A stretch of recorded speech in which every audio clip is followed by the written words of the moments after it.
And also, if there's no defined standard, what were the outcomes? So, what were the outcomes from early childhood, or the desired outcome? What were the standards? Were there any standards? What were the expectation and outcomes from the primary system? Were there any clear defined goals such as literacy? And we have had an absence of those for a very long time. And so most of us in this room are quite aware of the report, Task Force Report 2004. And I thought it was and I know my good friend Ralph Thompson is there, and others, and former Minister Maxine was part of putting or driving that particular process. So I'm not going to go into more detail as to what that report unearthed. It's well documented. But it's important that we remember where we are coming from. Right? And I know today we are now talking about performance-based pay for teachers, etc., etc., etc. But I'm cautioning that it's not about just performance-based pay for teachers. You have to have a performance management system in place to achieve that. And the comparison with the private sector, I must note, is that as we seek to design that particular system, one size does not fit all, and that is also part of the challenge they're going to face. In fact, I know even in countries that have standardized tests, they have all kind of issues with it. So even as you design a performance management system, you'll have to also customize it, because almost every school will have its own unique issues. And so that also is a challenge. You have an overarching framework. You also have to ensure that it is customized to meet the local situations. But broadly, as we go forward and demand accountability, and it's not even something, although it's in the code of regulation, yes, but it has to be re-emphasized. Clear job description in terms of what a teacher is supposed to do and deliver. And I have been looking very carefully of it. Dr. Gordon, who's now going to head the Jamaica Teaching Council, big job for him. Selection of appropriate teachers through suitable recruitment selection process. And so the $15 billion budget to increase teacher salary probably is a step in the right direction, because we have suffered for far too long that persons who are literally failed out of the education system are primarily the ones who are involved in education. And when you look at early childhood, the qualifications of persons who are delivering early childhood service, and look at the critical role that early childhood must play in terms of early development. How can a house stand with a weak foundation? Right? So the whole system is upside down, basically. Right? And when I talk about recruitment, and something in my JC, I've had to take a hard decision this year that I can't hire anybody unless they have demonstrated that they can teach. Right? Because somebody who has gone to teachers college may have a certification, but when they put them in the Jamaican class, in the reality Jamaican class, can they teach effectively?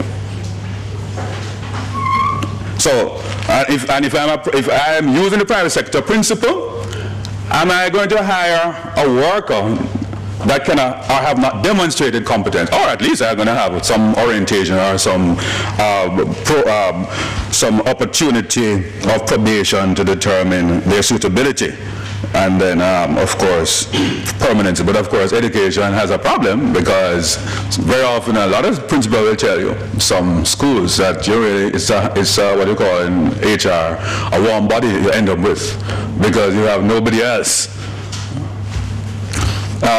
So I move on. So that's an issue that has to be dealt with, and the provision, I find that in our system that's a weakness. Provision, the private sector does it very well, of effective orientation. And in fact, there is a discussion, Dr. Gordon, about whether either we're going to extend the period of teaching practice period for teachers in terms of final certification, or you have new teachers where they'll have to do internship for extended period to ensure that they really have the competencies delivered before you really give them a full position in the education system. But the private sector has a, look at the tourism sector, for example, very good orientation program, education and training, so that the workers really come in the organization and ready to run. Provision of ongoing coaching and service training and feedback, conducting quarterly performance development discussion, design effective compensation recognition system that reward teachers for their contribution, provision for promotion, career development opportunities for teachers, very lacking, and very important also, although most of us know the answer to this, assisting with exit interviews to understand why valued teachers leave the school. But the point must be re-emphasized that in this performance accountability, if you're focusing on the teacher's role and value in the process, we have to manage the teacher from the first day they're on the job until they leave the job.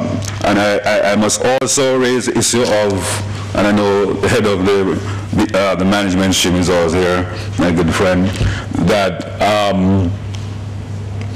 a lot of small schools in Jamaica where the principal is the head cook and bottle washer. I don't know which, well, let me take that back, because there are some small firms that the manager and the owner is head cook and bottle washer. But in terms of even supervising effectively teachers on the job, that's a constraint, so something we have to look at. In larger schools, it's also a problem. I mean, I know former minister have agreed with us that you can have a large school such as a JC where your vice principal teach, because the principal can't go around and be in every classroom and effectively appraise the teacher. So how we structure supervision has to change. So if we say we have HODs as in Cuba, heads of department don't teach in Cuba, Dr. God.